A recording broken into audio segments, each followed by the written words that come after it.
Hello mga ka-positive mind. Karon, May 26, nakadawat ko or wala ko nakadawat, nakakita ko og balita no nasa social media na usa ka company ang gi-raid sa NBI for being a pyramiding scheme no. So ato isgutan karon unsa ang pag-identify sa legit o sa dili legit na company. Kay bisan pa og nabalita na dili unta nato i-generalize nga ang tanang networking is pyramiding. Okay, networking or multi-level marketing. Unsaon nato pag-identify sa dili legit o sa legit? So, number 1, products. Kinahanglan kana nga company nagsalig sa ilahang income sa products. Kinahanglan ilang products mabaligya. Ug kung unsay gi-promise sa ilang product matuman or mahatag nila, ma-deliver nila ang unsay promise silang product. Kay ang tinuod og legit na kumpanya, kung di mahalin ng product, wa sila income. So ang tanang source of income nila tungod kay nahalin ng ilang product. Muna number 1. So kinahanglan na siya product.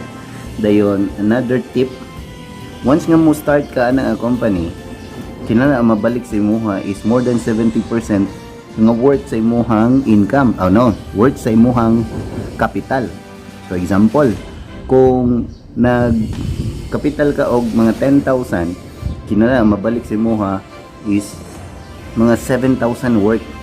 So very legit kay kung lapas pa gani or 100%.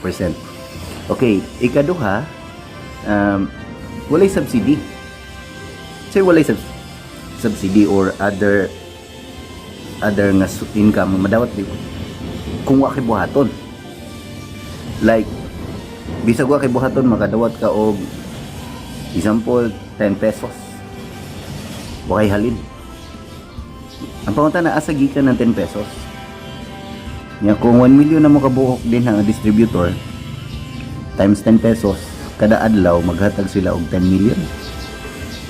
Huwag halin ang produkto kay wala man nabaligya ang produkto. Huwag ko gibuhat.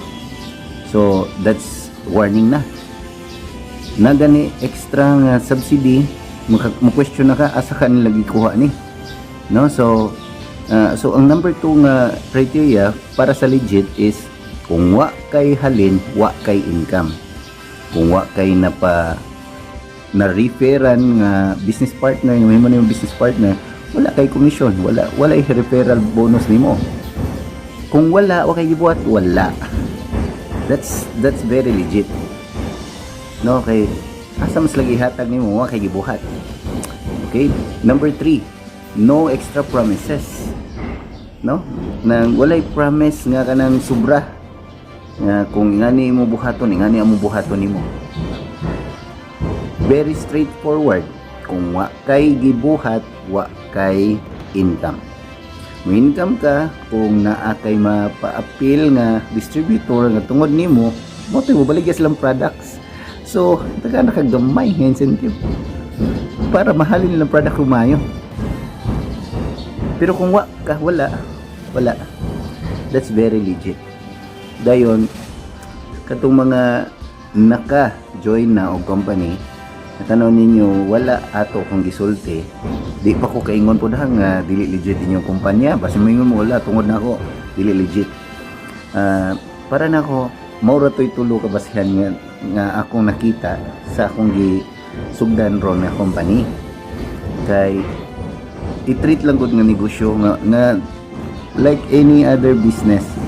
Ang tanang business na anay either product or services. Walay business nga wa ni gana kung wala nang duha. Nag-agad na ang income sa halin sa product or sa gihatag na service. So kung tanaw ninyo negative kay ang networking na nga balita nga ayo ni generalize kay daghan pa kayong legit na company nga ni suffer og appeal tungod sa bad publicity nga nahatag sa uban na kumpanya. So ikaw kung naka sa nindot na kumpanya, padayon na. Imuha man ang negosyo. Once mahimo kang distributor, mahug ka nga sole owner ana nga business. Bisan pa og ang nag-supply nimo ang kumpanya. pero mahog na nga imuhang negosyo. Hindi na nimo lihokon, wa ka income. Pero kung imo na lihokon, wa ta ka bao unsay may tabo nimo, di ba?